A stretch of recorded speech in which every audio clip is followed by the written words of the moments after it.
where I became hard. I met brothers on the street who've never been to prison, always been hard, but now that they got a record deal, they trying to be in the middle class. We need to meet in the middle to bring about change for the black subculture, for the poor. No one with middle class values has an inherent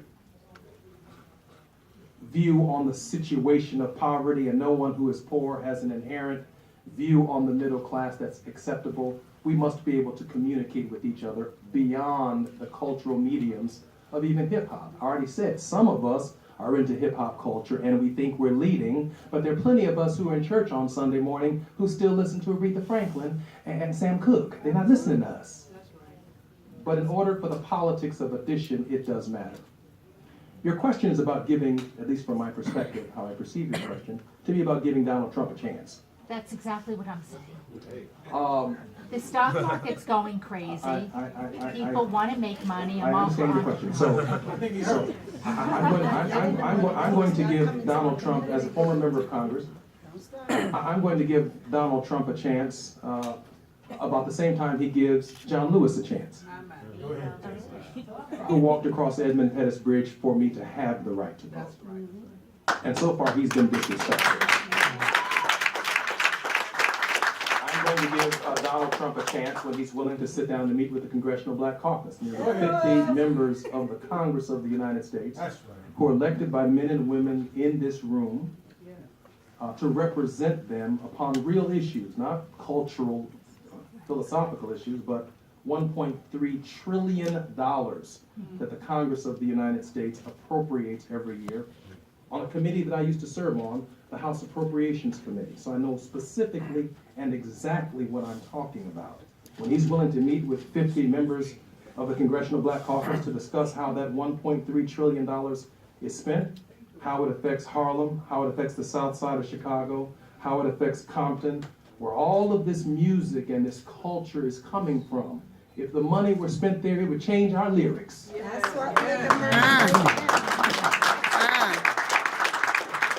If the money were building housing there, if the money were building schools there, if there were no unemployment there, if there were no guns there, if there were no drugs there, if we weren't making unwed babies and unwed mothers in those communities because economic opportunity promoted fatherhood and motherhood and families as opposed to what's left, where we got no jobs working their way to the inner city, the music would be different.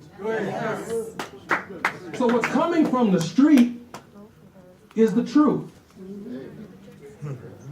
Meet in the middle?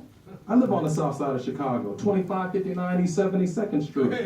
When are you going to meet with Jesse Jackson, Bobby Rush, Danny Davis, Robin Kelly, congressional representation on the south side and southeast side of Chicago and the west side of Chicago?